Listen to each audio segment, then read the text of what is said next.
ఒక వ్యక్తిని చూపించి, ఇదిగో నేను నిన్ను అక్కడికి తీసుకెళ్ళడానికి ఇప్పటి నుంచి నేను నిన్ను సిద్ధపరచుకుంటాను, ప్రిపేర్ చేసుకుంటానని దేవుడు నాతో మాట్లాడాడు అనమాట.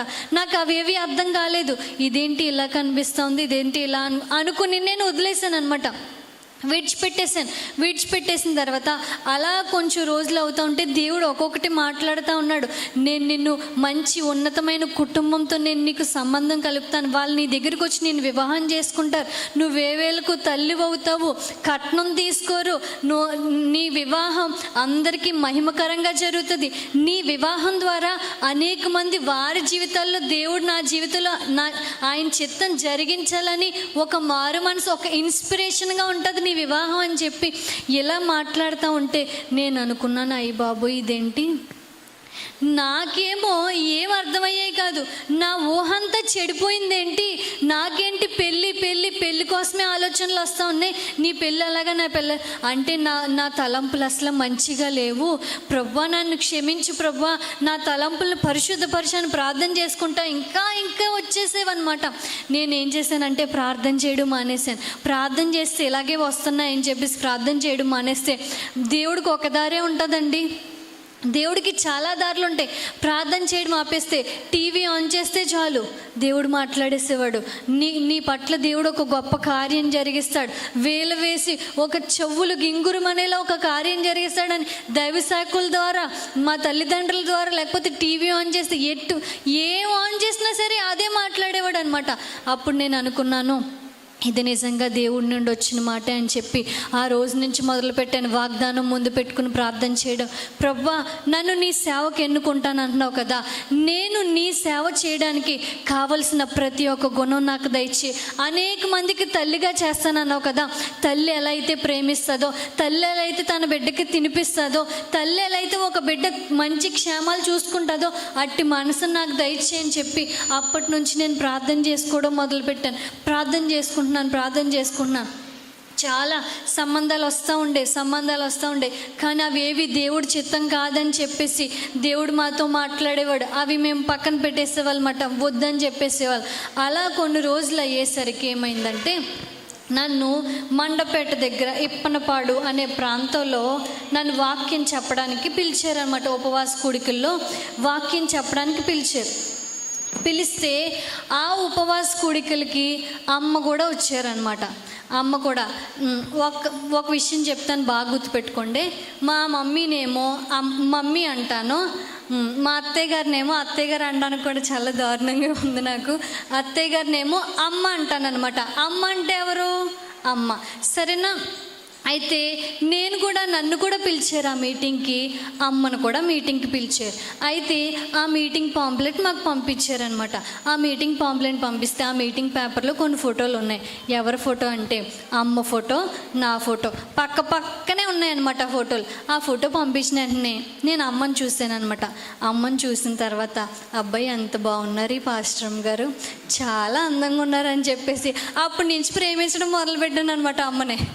అయితే అమ్మ నాకు చాలా నచ్చేస్తే అలా జరిగింది.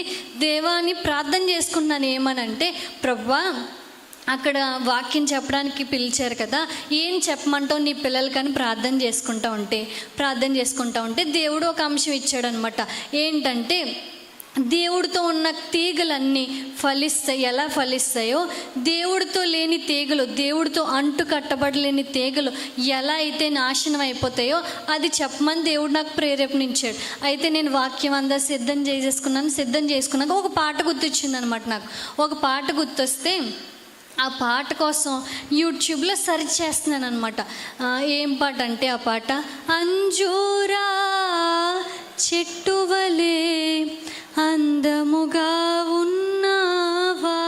ఆ పాట అంజూరా చెట్టు వలే తెలుగు క్రిస్టియన్ సాంగ్ అని చెప్పి యూట్యూబ్లో సెర్చ్ తర్వాత ఆ ఛానల్లోకి వెళ్ళేసరికి అంతా చూసాను, అంతా అయిపోయింది. చూసేసిన తర్వాత ఛానల్ అంతా చెక్ చేస్తాను, అంతా అయిపోయింది. వచ్చే ఇంకా మర్చిపోయాను, వదిలేసాక నేను ఆ ఉపవాస కూడికలకి వెళ్ళాను, వాక్యం చెప్పేశాను, వచ్చేసాను. నేను ఫస్ట్ రోజు అనమాట. సెకండ్ రోజేమో అమ్మ వాక్యం అనమాట. నేనేమో ఫస్ట్ రోజు, అమ్మ సెకండ్ రోజు.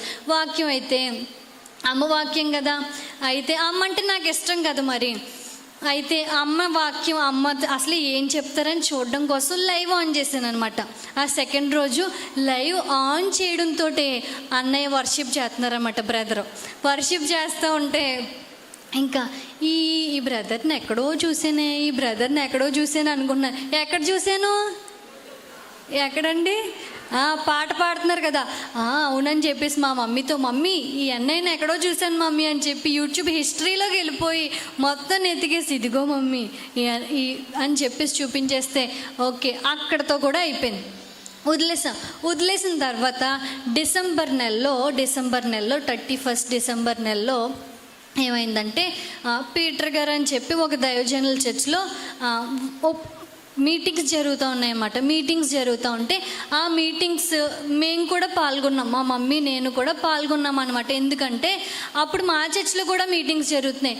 కానీ మా మమ్మీకి అప్పుడు కాలు విరిగిపోవటం వల్ల ఆ మీటింగ్స్కి మేము వెళ్ళలేకపోయాం. మా చర్చ్లో మేము ఇంట్లోనే ఉండి ఈ గూగుల్ మీట్ ద్వారా అక్కడ జరుగుతున్న మీటింగ్లో ఇంటి దగ్గర ఉండి పాల్గొంటూ ఉంటే ఆరాధన అయిపోయింది, అన్నీ అయిపోయినాయి.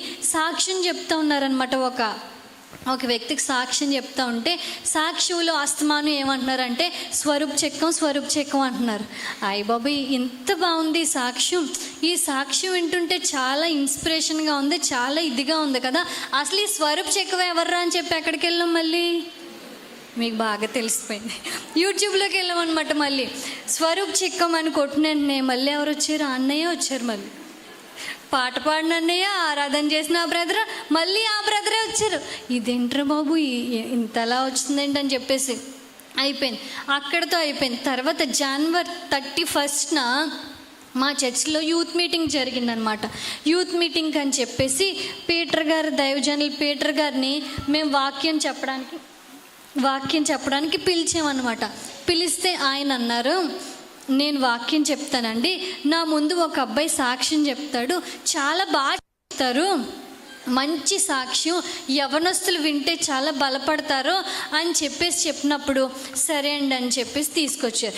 నేను మా అమ్మగారికి బాగోలేదు కదా, అప్పుడు మొత్తం పాస్టర్ గారులు అందరూ వస్తున్నారని తెగ వండేసాం అనమాట. మా అమ్మమ్మ నేను అప్పుడు మా అమ్మగారు మరి వంట వండలేరు కదా, అప్పుడు మా అమ్మమ్మ నేను మొత్తం వంటలన్నీ చేసేసి రకరకాల వంటలన్నీ వండేసినప్పటికి లేట్గా వెళ్తాం కదా.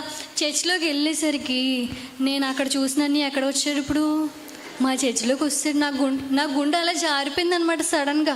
అదేంటది, ఆ యూట్యూబ్లో బ్రదరు ఇక్కడికి వచ్చారేంటి, అయ్య బాబాయ్ అని చెప్పేసి అలా సాక్ష్యం చెప్పారు. సాక్ష్యం అంతా విన్నాం, వాక్యం అంతా అయిపోయాక దైవజనులు పీటర్ గారు ఒక మాట చెప్పారనమాట. ఏమనంటే, నాకు దేవుడు చెప్పారు, దేవుడు దర్శనం ఇచ్చారు, రోజాకి స్వరూప్ బాబుకి ఇద్దరికి కూడా మ్యారేజ్ అయినట్టు, ఇది దేవుడి చిత్తం, వీళ్ళిద్దరిని వాడుకోబోతున్నట్టు దేవుడు నాకు చెప్పాడు, ఇది దేవుని చిత్తం అని చెప్పి నన్ను ప్రార్థన చేసుకోమని చెప్పారు సుధక్క పీటర్ గారు వాళ్ళు. అయితే నేను అంత పట్టించుకోలేదు. ఎందుకో తెలుసా, ఆల్రెడీ యూట్యూబ్లోకి వెళ్ళి అన్ని సంఘాలని చూస్తాం కదా, ఒక సంఘంలో ఎవరైనా 2-3 ఉంటారా, అందరూ ఎక్కువ మంది జనాలే. అక్కడికి వెళ్ళి అక్కడ సేవ చేసి అక్కడ ఆ ఫ్యామిలీలోకి వెళ్ళే అంత కెపాసిటీ నాకు లేదు, అంత సీన్ నాకు లేదు, అంత నాలెడ్జ్ కానీ అంత ధైర్యం అంత ఏమీ నాకు లేదు. నేను చాలా దారుణమైన స్థితి, నాకు ఏమీ తెలీదు, ఏమీ మాట్లాడడం రాదు, ఏమీ తెలియదు కదా, నాకు అంత లేదు అని చెప్పేసి నేను నాకు దాని మీద అంత ఇంట్రెస్ట్ చూపించాను అనమాట. దేవుడు ముందుగా చెప్పాడు నాకు, ఈ లెటర్ ద్వారా వస్తారు, అవేమీ పట్టించుకోకుండా వదిలేసినప్పుడు మరలా అందరూ చెప్తూ ఉండేవారు, మా అమ్మగారు అందరూ ప్రార్థన చేసుకో, దేవుణ్ణి అడుగు అని చెప్తా ఉంటే నేను పట్టించుకోకపోయేసరికి ఒకసారి ప్రార్థన చేసి అడిగాను. ఇంతలా చెప్తున్నారు కదా అందరూ, ఇది దేవుడి చిత్తమని, ప్రభా నీ చిత్తమైతే నాకు సూచనలు ఇమ్మని చెప్పేసి అడిగాను. గిద్యోన్ అడిగాడు కదండి ఆ రోజు సూచనలు, గిద్యోన్ కూడా సూచనలు అడిగాడు. దేవా నువ్వు మాకు తోడుంటే, నువ్వే నిజమైతే నేను కొన్ని చెప్తానని చెప్పేసి గొర్రెబొచ్చు అంతా ఉంచి రాత్రంతా నేను ఉంటాను, ఈ గొర్రెబొచ్చు మీద మాత్రమే మంచు పడాలి, చుట్టుపక్కల పడకూడదంటే నిజంగా గిద్యోన్ అడిగినట్లు అలాగే జరిగింది. మరలా ఇంకొక సూచన అడిగాడు, తండ్రి గొర్రెబొచ్చు మీద మాత్రం మంచు పడకూడదు, చుట్టుపక్కలంతా మంచు పడాలంటే అలాగే జరిగింది. నేను కూడా అలాగే నా విశ్వాసం కోసం నేను దేవుడి నుండి ఒక కన్ఫర్మేషన్ కోసం ఎన్నో సూచనలు అడిగాను. ప్రతి సూచన ఆయన ఏమాత్రం నిర్లక్ష్యం చేయకుండా నా ప్రార్థన ప్రతి సూచనలు నాకు ఇస్తూ నన్ను ముందుకు నడిపించారు. మీ అందరూ షార్ట్ ఫిలింలో చూశారు కదండి, బైబిల్లో పేరు చూపించడం ఏంటి, తర్వాత ఆయన పేరే కాకుండా మామయ్య గారి పేరు చూపించడం, అన్నీ కూడా దేవుడు నాకు సూచనలు ఇస్తూ నన్ను ముందుకు నడిపిస్తూ ఉన్నాడు. అయితే జనవరి నెల అయిపోయింది, ఫిబ్రవరి, మార్చ్, ఏప్రిల్ అయిపోయింది, కానీ అటు సైడ్ నుంచి మాకు ఏ సమాధానం రావట్లేదు. అటు సైడ్ నుంచి ఏమీ చెప్పట్లేదు. ఇష్టమని చెప్పట్లేదు, ఇష్టం లేదని చెప్పట్లేదు, అవునని చెప్పట్లేదు, కాదని చెప్పట్లేదు. ఏం చేయాలో మాకు అర్థమవట్లేదు. ఇక్కడేమో మా ఇంట్లో మొత్తం నా పెళ్ళాడవాడు అయిపోతుంది అనమాట. మా అమ్మమ్మ ఎంత అలాగంటే, మా అమ్మమ్మ ఇంకా నా పెళ్ళి కోసం చాలా ప్రార్థన చేసింది. ఏడ్చేసేది ఎక్కెక్కబడి, తెల్లవారుజామున ఏంటి మా అమ్మగారు అందరూ ఏడ్చేసేవారు. మా అమ్మమ్మ అయితే ఎలాగో చెప్పినా పడుకునేది. కళ వచ్చేది అనమాట మా అమ్మమ్మకి. కళ వచ్చేది, కళ వచ్చిన వెంటనే నా దగ్గరికి వచ్చేది. నేను రాసుకుంటూ ఉండేదాన్ని అనమాట. రాసుకుంటే నా దగ్గరికి వచ్చి, రోజా ఇల్లు సర్దే అన్నదనమాట. ఎందుకమ్మమ్మ ఇల్లు సర్దే అంటే, నాకు కళ వచ్చింది, ఇప్పుడు వచ్చేస్తున్నారా అర్జెంటుగా అందరూ అమలాపురం నుంచి అంటుంది. ఇదేంటి నీ కళ ఇప్పుడు నన్ను ఇల్లు సర్దేమంటావేంటి అని చెప్పేసి, అంటే అంతలా మా సైడ్ నుంచి చాలా ఉండేదన్నమాట. అయితే అటు సైడ్ నుంచి ఏమో మాకు ఏ సమాధానం వచ్చేది కాదు. ఎందుకు వచ్చేది కాదంటే, మమ్ముడివారం చర్చ్ కడతా ఉన్నారు కదా, ఆ మమ్ముడివారం చర్చ్లో అమ్మ వాళ్ళు ఉపవాసాలు ఉండడం, చాలా బిజీ.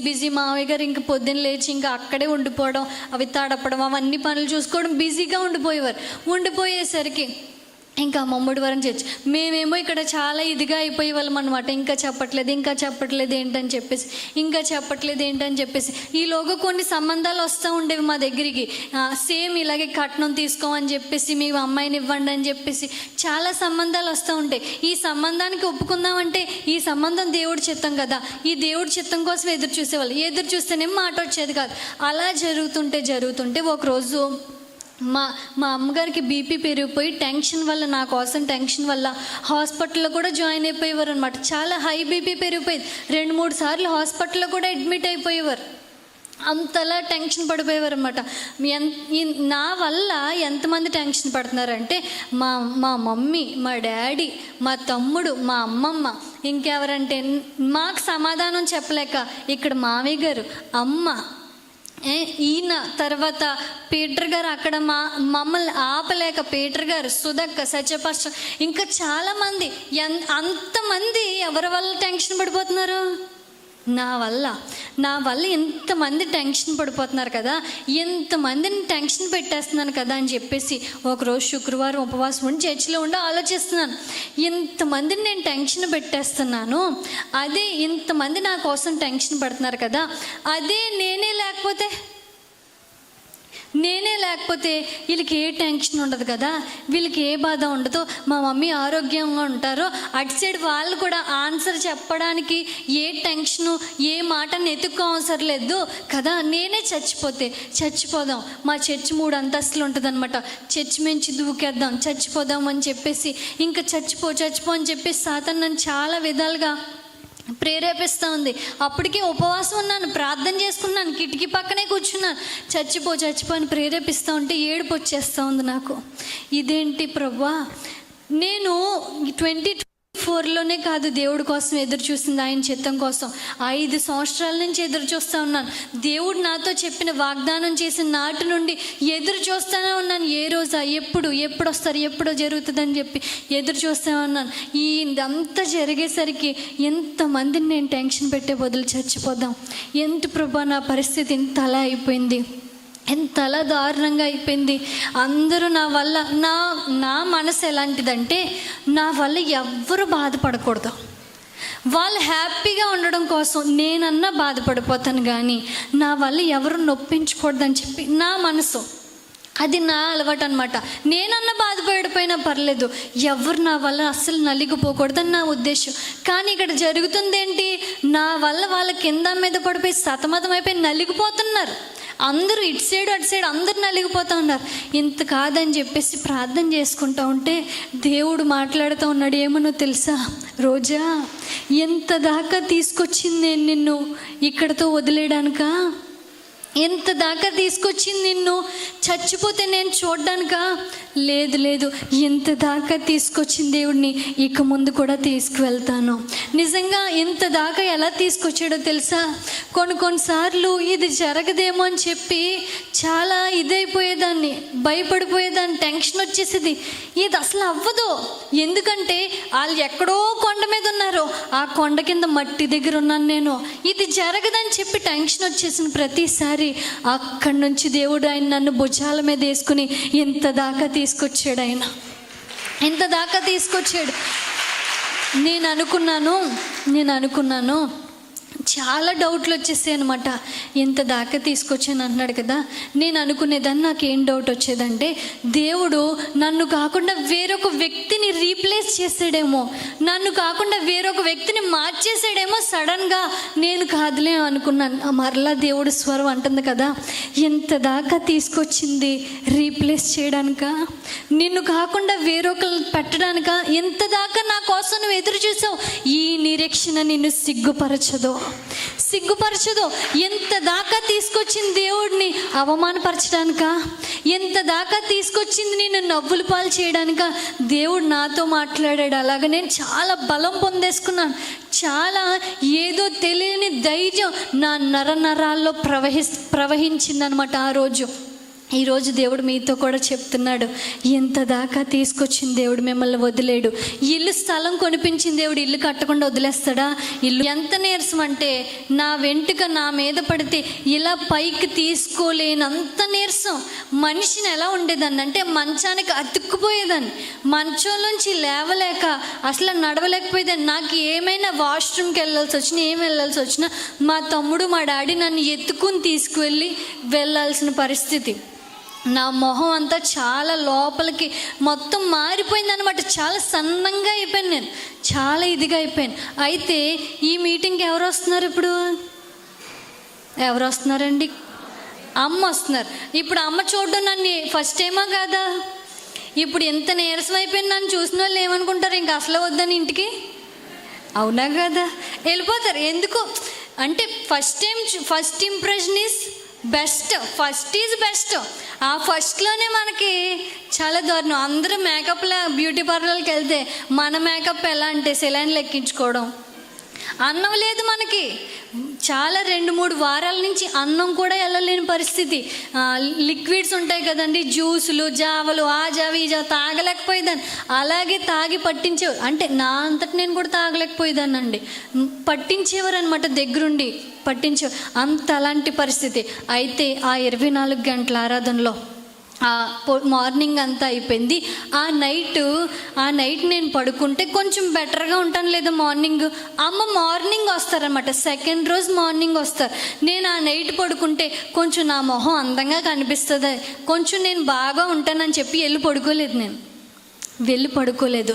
అందరూ అక్కడ ప్రార్థన చేసుకోవడం, ఏం అడగలేదు, సైలెంట్గా వచ్చారు, బాగా మాట్లాడారు, నాతో నవ్వారు, బాగున్నారా అని అడిగారు, బాగున్నాను, మీరు బాగున్నారా అని అడిగారు. అంతే. అయిపోయిన తర్వాత స్వీట్లు ఇచ్చాం, కారులో వెళ్ళిపోయారు అనమాట. ఇంకా అంతే. మళ్ళీ మాకు సమాధానం ఏం చెప్పకపోయేసరికి ఏంటి అని చెప్పేసరికి దైవజనులు పీటర్ గారు మాకు ఫోన్ చేశారనమాట. ఏమనంటే, మా మమ్మీతో చెప్పారు, ఏమనంటే, అమ్మ ఆ పాస్టర్ గారు అసలు మాకు ఈ సంబంధం వద్దండి, నో అని చెప్దామని వచ్చారంట. కానీ రోజాని చూసేసరికి ఆ మాట చెప్పలేక తిరిగి వెళ్ళిపోయారంట అని చెప్పారంట. అసలు దేవుడు చేసిన కార్యమా కాదా ఇది? దేవుడు చేసిన కార్యమే. ఎందుకో తెలుసా? దేవుని యందు నిరీక్షణ ఉంచేవారిని ఆ నిరీక్షణ సిగ్గుపరచదు. చేజారిపోయిన పరిస్థితులు అయిపోవచ్చు. ఆ రోజు మా కుటుంబం ఓడిపోయిన రోజు అమ్మ మాట చెప్పేస్తే, కానీ చేజారిపోయిన పరిస్థితులు ఆయన చేతిలో పెట్టుకుంటాడు. ఓటమి తప్పని రోజైనా సరే మనల్ని ఓడిపోనిచ్చే దేవుడు కాదు. ఆ రోజు అమ్మ నో అని చెప్పడానికి వచ్చిన అమ్మ ఎస్ అని చెప్పారు. ఆ రోజు అయిపోయిన తర్వాత మామయ్య గారు ఒకరోజు చూడడానికని వచ్చారు. చూడడానికని వస్తే మామూలుగా అంతేం చూడలేదు, మామూలుగా వెళ్ళిపోయాను. తర్వాత రెండోసారి మా అమ్మగారికి బాగోలేకపోతే చూడడానికని వచ్చారనమాట. మా ఇంటికి చూడడానికని వస్తే అప్పుడు అడిగారనమాట, నన్ను ఇంటర్వ్యూ చేశారు. అప్పుడు నాకు భయం, నాకు అసలుకే కదా అయితే అప్పుడు నన్ను నీకు దర్శనాలు వచ్చినాయి అంట కదా, ఏం వచ్చినాయి అంటే ఒక్కొక్కటి చెప్తున్నాను అనమాట. అల్లాడిపోతుంది, నా వాయిస్ అంతా వణికిపోతుంది అనమాట. చెప్తాను. అప్పుడే భయపడ్డాను. తర్వాత ఇప్పటి నుంచి ఏం భయపడి మా మావయ్య గారితో ఫ్రీగా మాట్లాడేస్తాను అనమాట నేను. అలాని మా మావయ్య గారు అంటే గౌరవం లేదనుకోండి, ప్రేమ ఎక్కువే, చాలా గౌరవం కూడా ఇస్తాను ఆయనకి. అయితే నన్ను కూడా నాతో కూడా ఆయన అంతలా ఫ్రీగా మాట్లాడతారనమాట. చెప్పిన తర్వాత ఇంటికి వెళ్ళిపోయారు. ఇంటికి వెళ్ళిపోతూ ఏం ఆలోచించుకున్నారంటే, ఇదే దేవుని చిత్తం. దేవుని చిత్తం అని తెలియకముందు ఎంతైతే లేట్ చేశారో, దేవుడి చిత్తం అని తెలిసాక అంత ఫాస్ట్గా అన్నీ జరిగిపోయినాయండి. అంత ఫాస్ట్గా 40 రోజుల్లో 40 డేస్లో ఎంగేజ్మెంట్ అయిపోయింది, మాటలు అయిపోయినాయి, పెళ్ళి కూడా అయిపోయింది. అయితే మావయ్య గారు కూడా ఒప్పేసుకున్నారు. అమ్మను ఒప్పించడం ఈజీయే, మావయ్య గారిని ఒప్పించడం ఈజీయే, కానీ స్వరూప్ బ్రదర్ గారిని ఒప్పించడం మాత్రం మన వల్ల అవుతుందా? చాలా కష్టం. ఎందుకు, ఎక్కడో ఉన్నారు బ్రదర్, మనం ఎక్కడో ఉన్నాం. అయితే ఇంకా చాలా కష్టం అని చెప్పేసి ఒకరోజు దైవజనులు మామయ్య గారు అందరూ అనుకున్నారు, లేదు వీళ్ళిద్దరిని మాట్లాడించాలి, దేవుడి చిత్తం అని తెలియాలని చెప్పేసి అనుకుని ఒకరోజు పెట్టారనమాట. పెడితే ఆ రోజు నాకు చెప్పారనమాట, ఇలా నువ్వు వెళ్ళాలి, రేపు మాట్లాడాలి అని చెప్పేసరికి సరే మామయ్య, సరే పాస్టర్, అప్పుడు పాస్టర్ గారు అండి అనేదాన్ని అనమాట. అప్పుడు ముందే మేము మాట్లాడుకుంటే ఉండేవాళ్ళం, అమ్మ నేను మామయ్య గారు మాట్లాడుకుంటూ ఉండేవాళ్ళం ఫోన్. నేను రోజు గూగుల్ మీట్ ప్రార్థనకు కూడా వచ్చేదాన్ని తెల్లవారుజాము. మీకు తెలిసో తెలీదో, నీ కృపలేని అది పాట పాడాను అని చెప్పారు కదా, పాట కూడా పాడేదాన్ని అనమాట. అంత క్లోజ్గా ఉండేవాళ్ళం. అయితే పెళ్ళి అవ్వకముందే, ఇంకా ఈయన ఒప్పుకోకముందే నన్ను అమ్మ అని పిలవమని నాకు దర్శనంలో దేవుడు చూపించాడు. ఇంకా పెళ్ళి అవ్వకముందే అమ్మ అని పిలవడం మొదలుపెట్టేసాను అనమాట. అయితే అప్పుడు చెప్పినప్పుడు ఈయన కోపంతో వస్తున్నారనమాట ఇంటి దగ్గర నుంచి. అసలు మా అమ్మని అమ్మ అని పిలవడానికి అసలు అమ్మ ఎవరు? నేను అమ్మని పిలవాలి కానీ ఆ అమ్మని పిలవడం ఏంటి? మీతో ఫోన్లు మాట్లాడడం ఏంటి? మీకు ఇది చేయడం ఏంటి? ఎంతలాగా భయం అంటే అందరికీ, నాతో ఫోన్ మాట్లాడాలనుకో అమ్మ మాట్లాడితే మామయ్య గారు బయట ఉండి చూసేవారు, ఈయన కానీ వచ్చి చూసేస్తారేమో అని చెప్పేసి. మామయ్య గారు మాట్లాడితే అమ్మ బయట కాపలా కాసారు, నాతో ఫోన్ అంతలా అనమాట. అయితే ఇంకా చాలా కష్టమైన తరం. ఆ రోజు శుక్రవారం నేను ఉపవాసం ఉండి చర్చిలో ప్రార్థన చేసుకుంటూ ఉన్నాను. ప్రభువా, ఇది అన్ని యుద్ధాల కంటే చాలా కష్టమైన యుద్ధం, ఇప్పుడు దాకా చేసిన దానికంటే ఇది మరింత కష్టమైన యుద్ధం. ప్రభువా, నువ్వే నాకు సహాయం చేయి. నేను ఎక్కడికి వెళ్ళినా ఒక మాట్లాడుతాను, మీ అందరికీ చెప్పాను కదా, దేవా నువ్వు నాకు తోడొస్తావా? నువ్వు నాకు తోడొస్తేనే నేను వెళ్ళి మాట్లాడగలను. మామూలుగా మా అమ్మాయిలతో మాట్లాడడమే మనకు అసలే భయము, కష్టం.